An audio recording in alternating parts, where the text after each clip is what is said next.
স্বাগত নিউজরুম সংলাপের সঙ্গে আছে আমি ফখরুল ইসলাম এবং গত ২৪ ঘন্টায় ঘটে যাওয়া খবর ও তার বিশ্লেষণ নিয়ে অনুষ্ঠানে আমাদের সঙ্গে অতিথিরা যুক্ত আছেন। আমাদের সঙ্গে দিল্লি থেকে যুক্ত হয়েছেন Shaban Mahmud, press minister, Bangladesh high commission Delhi, এবং আছেন ডক্টর আমানুল্লাহ ফেরদৌস, অধ্যাপক, ঢাকা বিশ্ববিদ্যালয়। যুক্ত আছেন কুদ্দুস আফরাদ, সিনিয়র সাংবাদিক ও সভাপতি, ঢাকা সাংবাদিক ইউনিয়ন, এবং যুক্ত হয়েছেন অ্যাডভোকেট হাসান তারিক চৌধুরী, আইনজীবী, বাংলাদেশ সুপ্রিম কোর্ট। চারজনকেই স্বাগত জানাচ্ছি। প্রিয় দর্শক, আপনারা থাকবেন আমাদের সঙ্গে পুরো আলোচনায়। আমরা আলোচনায় যাব, তবে তার আগে আজ প্রকাশিত কয়েকটি পত্রিকা আমার হাতে রয়েছে, সেগুলো শিরোনামগুলো শুরুতেই জানিয়ে দিতে চাই।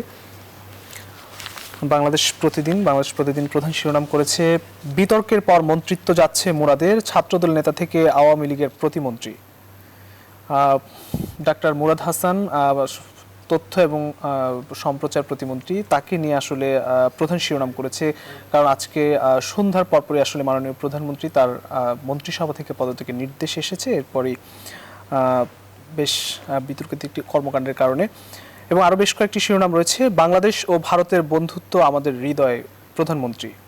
বিদেশ যাওয়ার অনিশ্চয়তা কাটেনি, শর্ত তুলে নিলে খালেদা জিয়ার যেতে বাধা নেই, কাজল।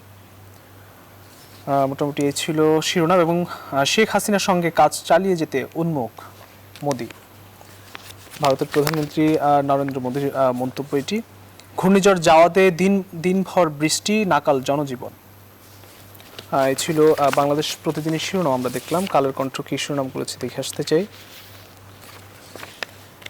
প্রতিমন্ত্রী মুরাদকে পদত্যাগ করার নির্দেশ, যাওয়াদে বিপর্যস্ত দক্ষিণাঞ্চল, আরও জোরালো সম্পর্কে আশাবাদী হাসিনা মোদি, মৈত্রী দিবস উদযাপন। এই ছিল কালের কণ্ঠের শিরোনাম। এবং আর বেশ কয়েকটি শিরোনাম রয়েছে। সুষ্ঠু নির্বাচনের স্বার্থে স্বাধীন ইসি গঠন করতে হবে, সিপিডির সম্মেলনে রেহমান সোবহান।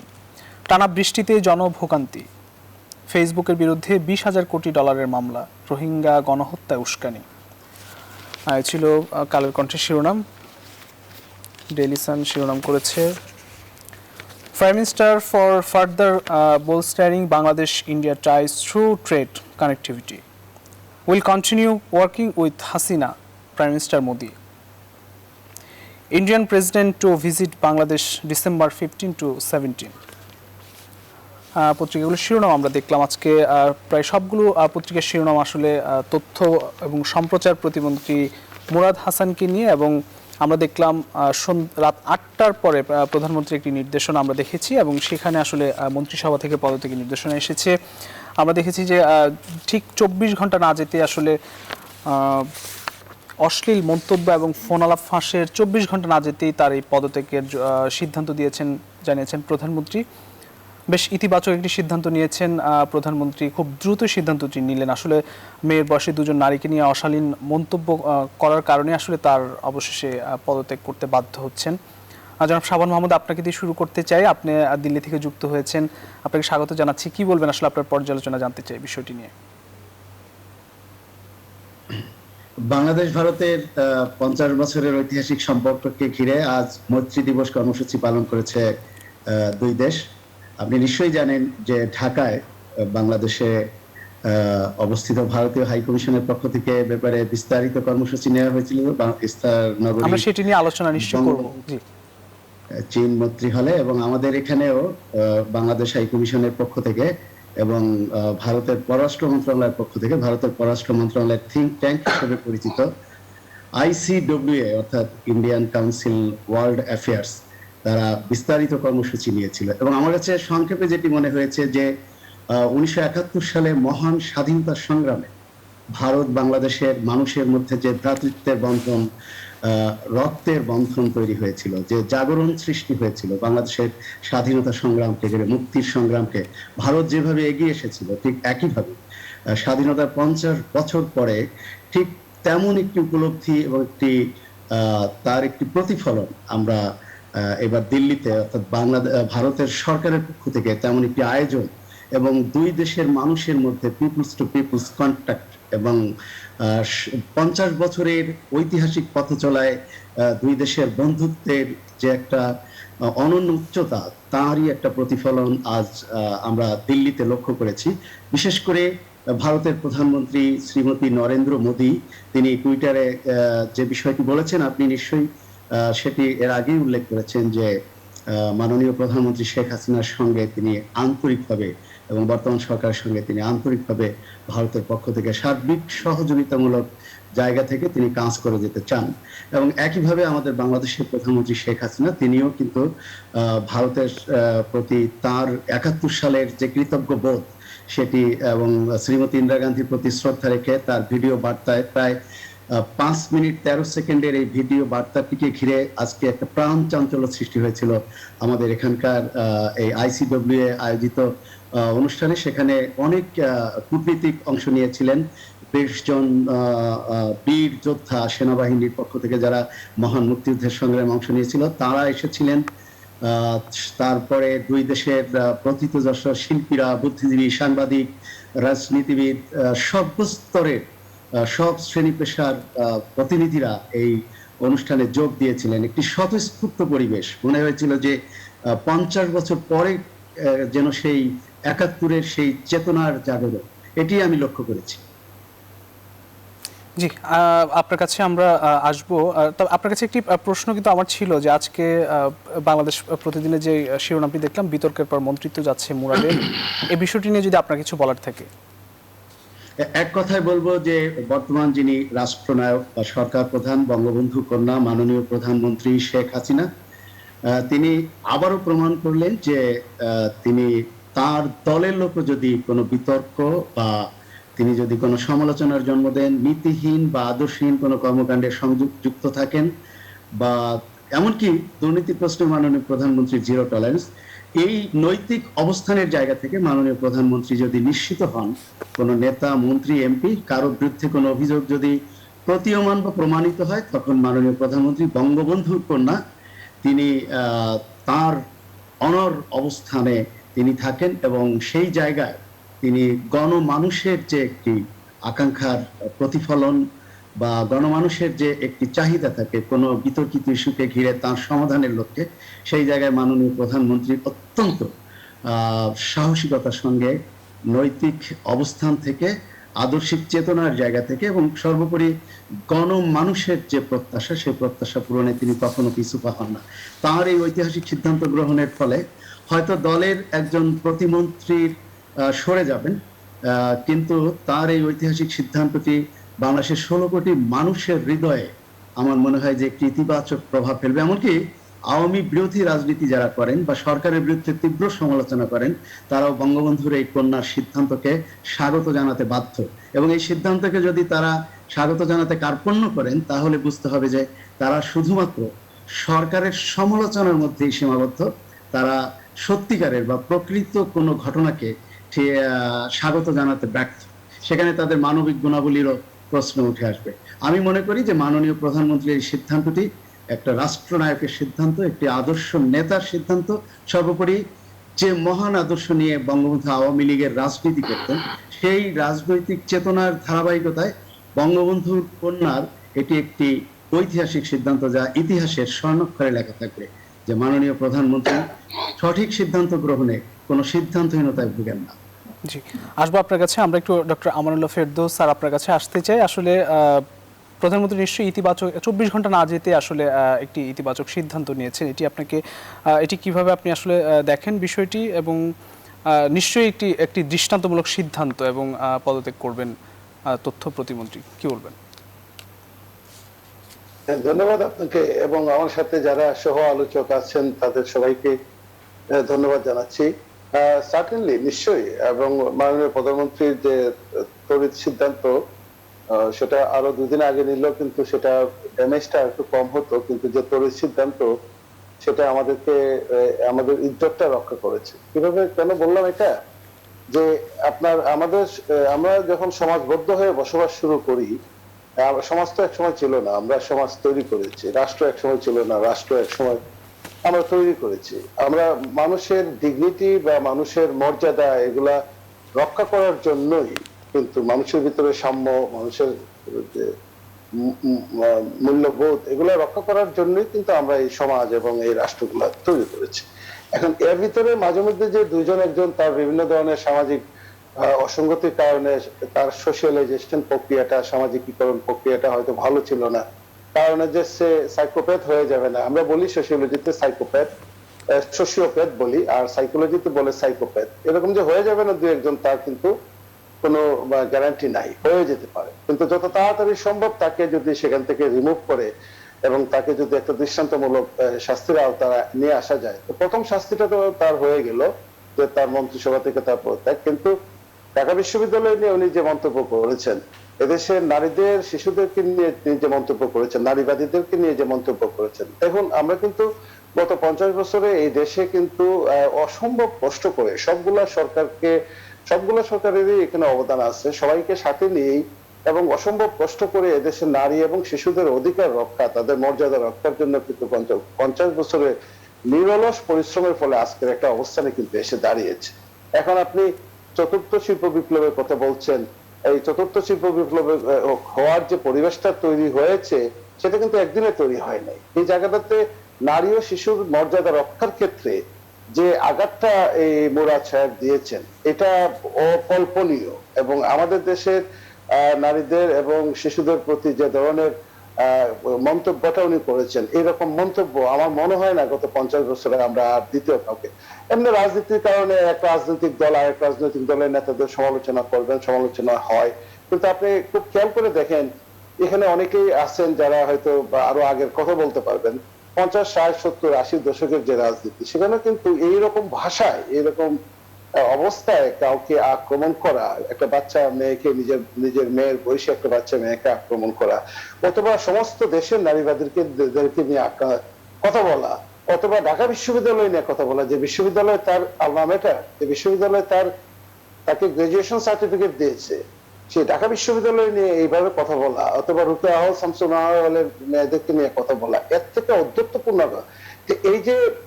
এই যে বিষয়টা, এটা কিন্তু একদিনের এইভাবে তৈরি হয় না। এটা কিন্তু এক ধরনের মেনিয়া। এখানে আপনি যদি মিশেল ফুকো পড়েন তাহলে আপনি দেখবেন যে ক্ষমতার কেন্দ্রবিন্দু, ক্ষমতার দ্বন্দ্ব, ক্ষমতার কেন্দ্রবিন্দু, ক্ষমতার ভারসাম্যহীনতা, এই ইত্যাদি ইত্যাদি কারণ এগুলোর পিছনে জড়িত।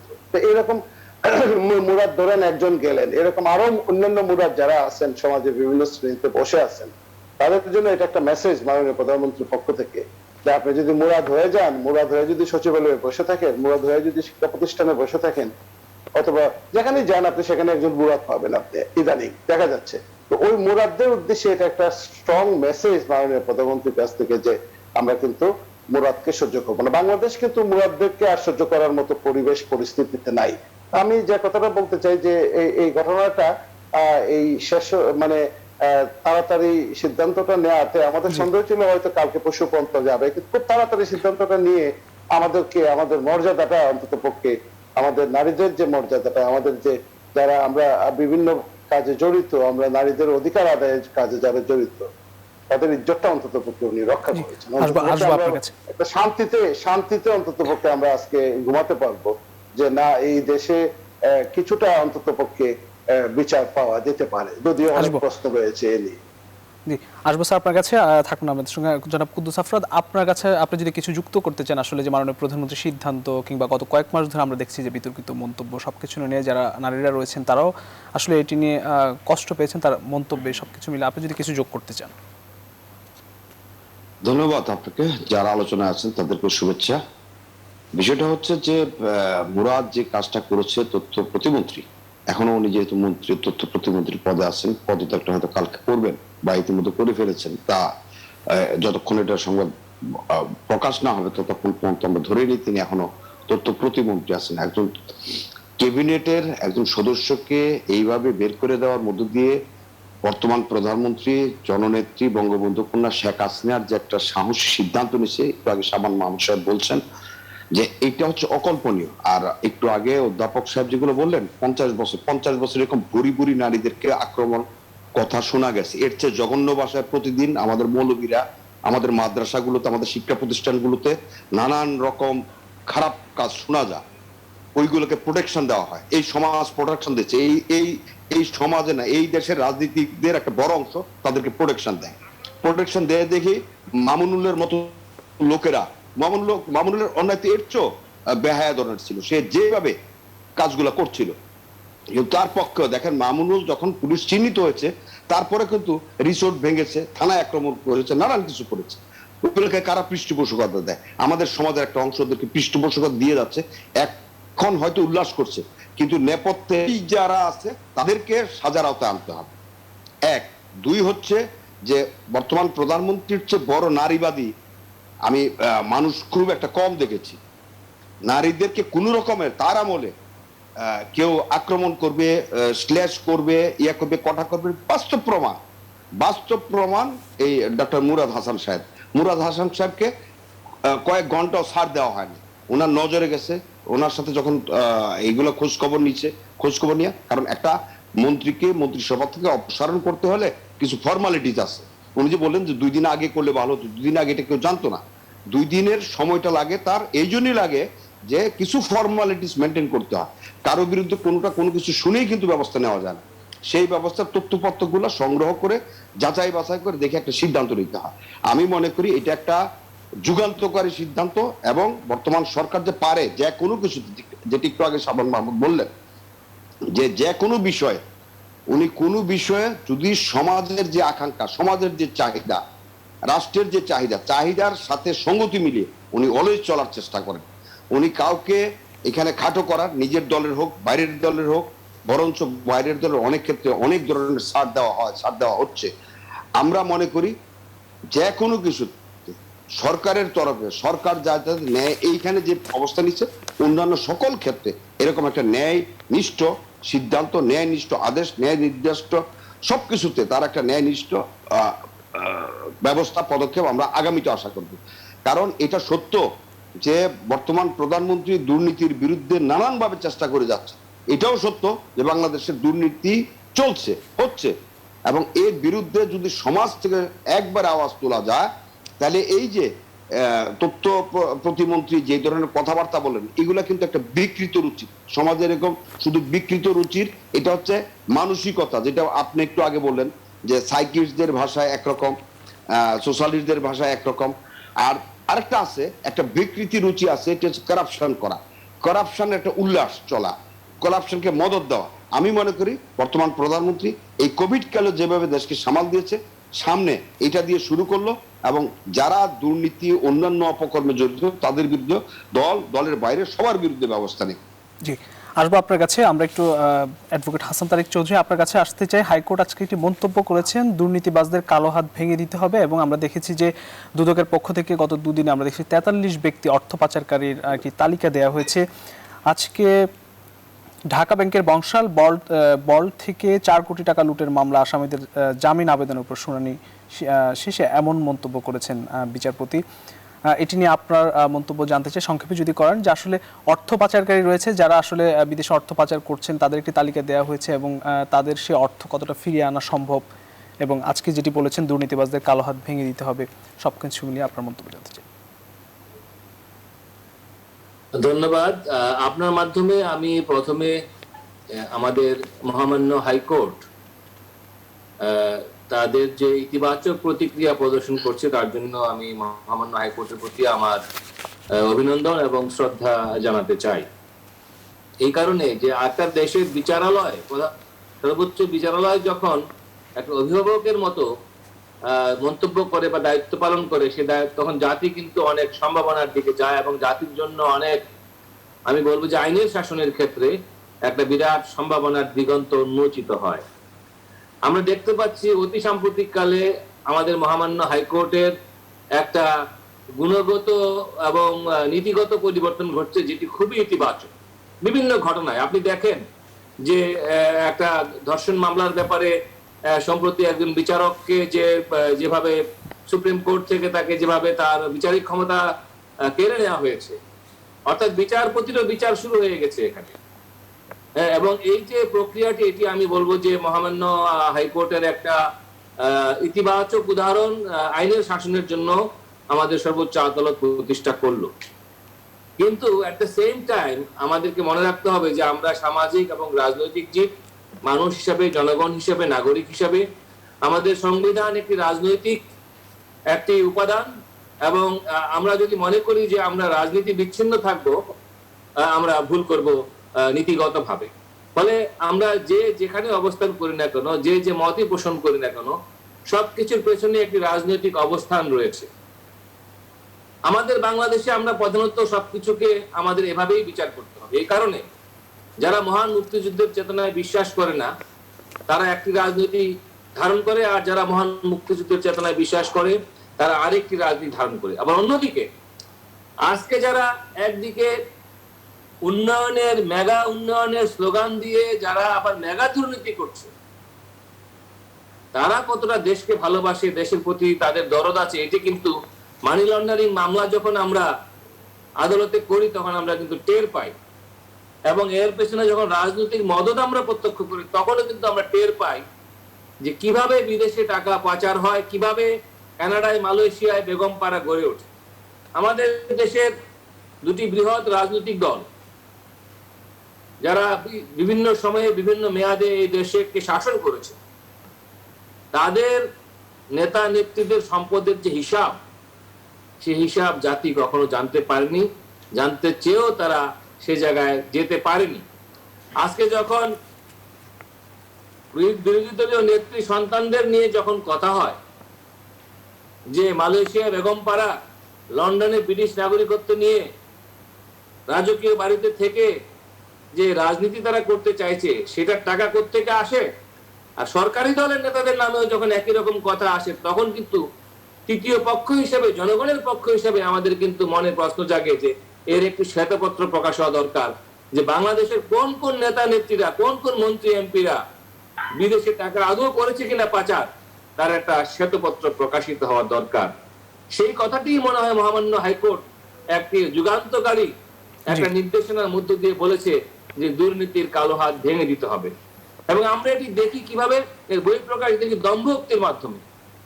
আমাদের গণতান্ত্রিক আচরণে, গণতান্ত্রিক রাজনীতিতে মন্ত্রী এমপিরা হলো জনগণের চাকর, কিন্তু আমাদের দেশে মন্ত্রী এমপিদের ভাব দেখলে মনে হয় তারা প্রভু, জনগণ হলো তাদের চাকর, অথচ সংবিধান কিন্তু সেটি বলে না।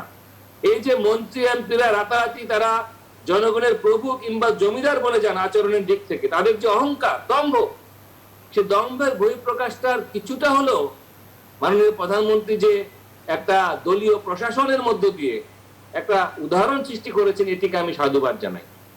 কিন্তু একই সঙ্গে মহামান্য হাইকোর্টের যে নির্দেশনা, আমি আশা করব যে মাননীয় প্রধানমন্ত্রী তিনিও আইনের ঊর্ধ্বে নন, তিনি মহামান্য হাইকোর্টের এই যে দুর্নীতিবাজের কালো হাত ভেঙে দেওয়া যেটা বলেছে, সেটাকে তিনি কিভাবে বাস্তবায়ন করেন, দুদকের হাতে কতটুকু ক্ষমতা দেন। আর আমাদের পত্রপত্রিকাগুলো, এখানে শাবান ভাই আছেন, বিশিষ্ট সাংবাদিক কুদ্দুস ভাই আছেন, তাদের কলমকে আমি শ্রদ্ধা করি, তাদের লেখনীকে আমি শ্রদ্ধা করি।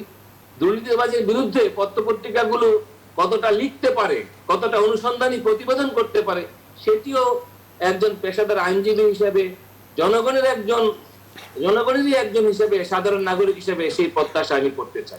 যদি সেটি করা সম্ভব হয় তাহলে মহামান্য হাইকোর্ট, গণমাধ্যম এবং আমাদের যে নির্বাহী বিভাগ সব মিলিয়ে সত্যিকার অর্থে দুর্নীতিবাজের কালো হাত ভেঙে দেওয়া সম্ভব হবে। জি, আসবো আপনার কাছে। আমরা একটু শাবান মাহমুদ আপনার কাছে আবারও আসতে চাই। আপনি যে প্রসঙ্গ নিয়ে আসলে শুরুতে বলছিলেন যে আজকে প্রধানমন্ত্রী যে বিষয়টি বলেছেন যে বাংলাদেশ ভারত সম্পর্ক আরো দৃঢ় করার আহ্বান জানিয়েছেন তিনি, এবং বাংলাদেশ এবং ভারতের মধ্যে যে কূটনৈতিক সম্পর্কের 50 বছর আজকে পূর্তি উপলক্ষে অনুষ্ঠান হয়েছে দিল্লিতে, এবং সেখানে প্রধানমন্ত্রী তার ভিডিও বার্তায় আসলে অনেক কথাই তিনি বলেছেন। বাংলাদেশ এবং ভারতের সাথে যে সম্পর্ক সেটি যে শুধু ব্যবসা বাণিজ্য কিংবা এর মধ্যেই সীমাবদ্ধ নয়, বাংলাদেশের জন্মের সঙ্গে আসলে বাংলাদেশের জন্ম এবং বাংলাদেশের এগিয়ে যাওয়ার সাথে আসলে ভারতের যে সম্পর্ক বা পারস্পরিক আন্তরিকতা সেটি আসলে জড়িত। আপনার কাছে আবারও আসলে এই বিষয়টি একটু জানতে চাই। এবং একই সঙ্গে আজকে বাংলাদেশ প্রতিদিন আমরা দেখছি যে ভারতের রাষ্ট্রপতি ঢাকা আসছেন 15 ডিসেম্বর, এবং ভারতের যিনি প্রধানমন্ত্রী নরেন্দ্র মোদী বলেছেন শেখ হাসিনার সঙ্গে কাজ চালিয়ে যেতে উন্মুখ। ভারতও আসলে ভারত এবং বাংলাদেশের সম্পর্কের বিষয়টি নিয়ে এবং আজকের যে 50 কূটনৈতিক সম্পর্কে 50 বছর পূর্তি আরেকটু আপনার পর্যালোচনা জানতে চাই। আপনাকে ধন্যবাদ। আসলে ভারতের রাষ্ট্রপতি 16 ডিসেম্বরের কর্মসূচিতে যাবেন এমনটি আমরা কূটনৈতিক সূত্রে নিশ্চিত হয়েছি, এবং আজ অর্থাৎ দিনের ভাগে আমরা আশা করছি যে ভারতের পররাষ্ট্র সচিব, পররাষ্ট্র মন্ত্রণালয়ের সম্মানিত সচিব হর্ষবর্ধন শ্রীংলা তিনি যাচ্ছেন আগামীকাল, অর্থাৎ আজই যাচ্ছেন ঢাকায়, এবং আগামীকাল অর্থাৎ আগামী 8 তারিখ বিকেল 4টায় তিনি আবার দিল্লিতে ফিরে আসবেন। নিশ্চয়ই তিনি ভারতের রাষ্ট্রপতির এই আগমনকে ঘিরেই এই সফরটি করছেন বলে আমাদের বিশ্বাস, এবং আরো কোনো নতুন বার্তা নিয়েও তিনি যেতে পারেন, সেটি আমরা অপেক্ষায় আছি।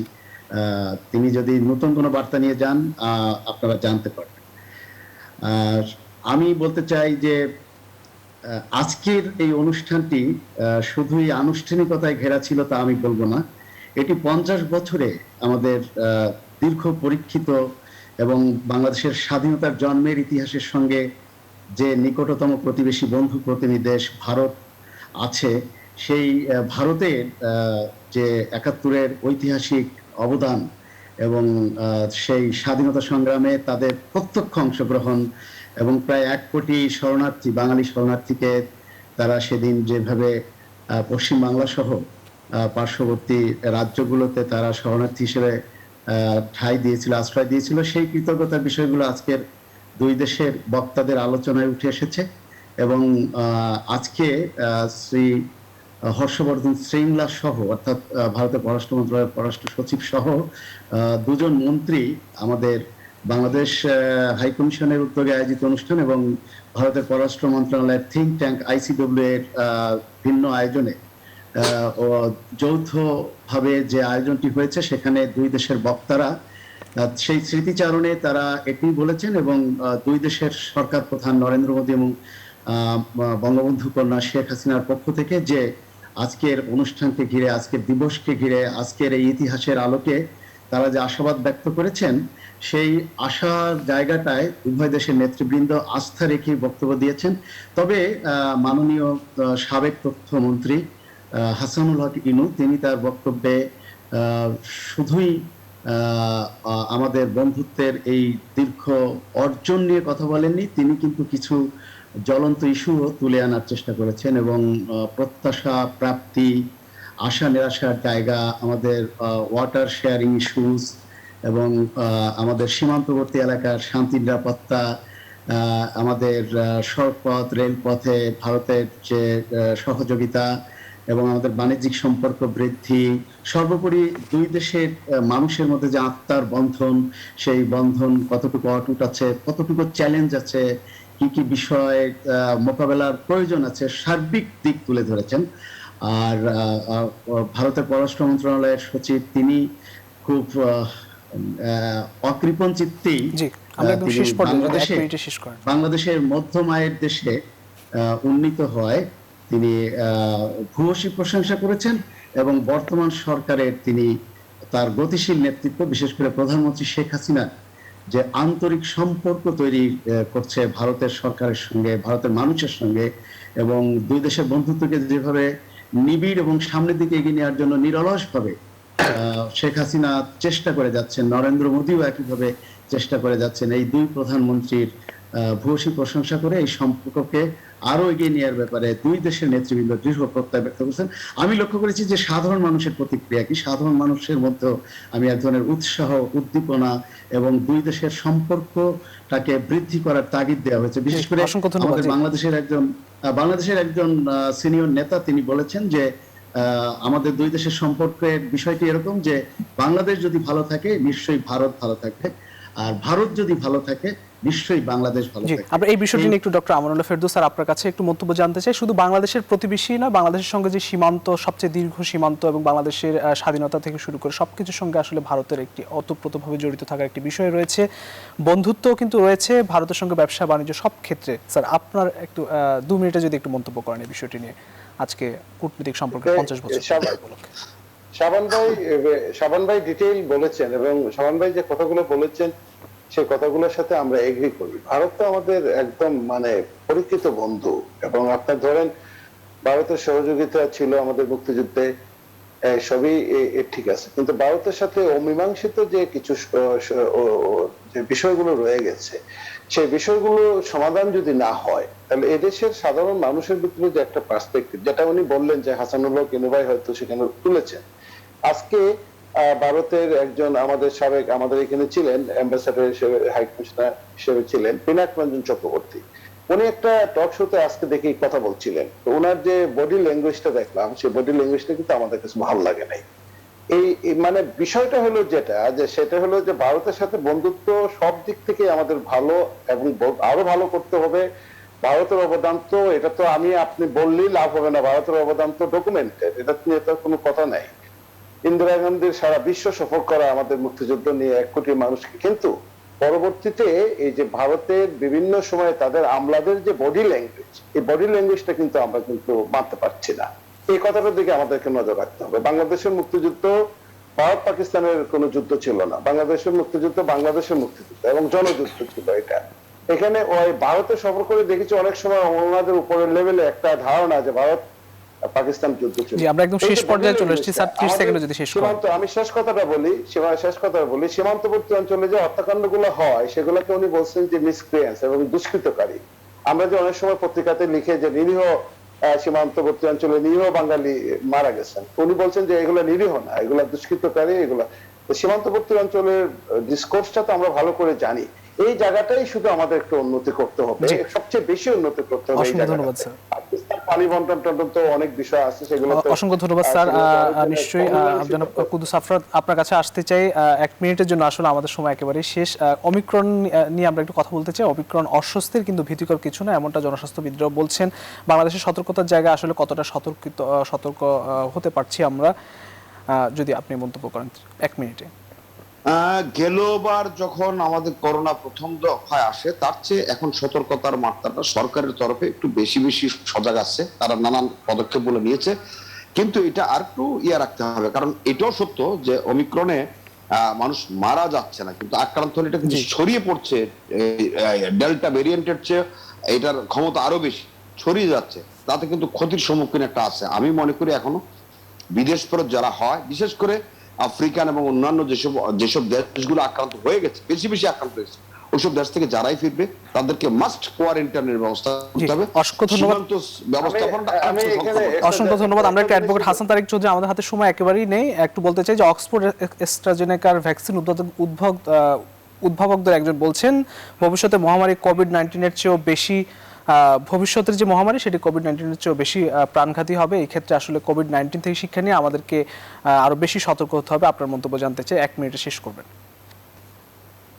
খুবই সংক্ষেপে বলতে গেলে আমাদের এটাই বলতে হবে যে সারা পৃথিবীতে এই অতিমারি আমাদের জন্য একটি নতুন অভিজ্ঞতা, এবং এটা অর্থনীতি, রাজনীতি সবকিছুকে আক্রান্ত করে, মানুষের জীবন যেমন কেড়ে নেয় সবকিছুকে আক্রান্ত করে। সেই জায়গায় আমাদের দেশে এইগুলা ব্যাপারে আমাদের গাইডলাইন রয়েছে, এবং এটা নিয়ে যেন কোনো রাজনীতি না হয়, এটা একটা মানবিক ব্যাপার, এবং আমরা যাতে এটাকে দল মতের ঊর্ধ্বে উঠে সেই ধরনের প্রাকৃতিক বিপর্যয়কে আমরা মোকাবেলা করতে পারি, সেই ধরনের ঐক্যের মানসিকতা।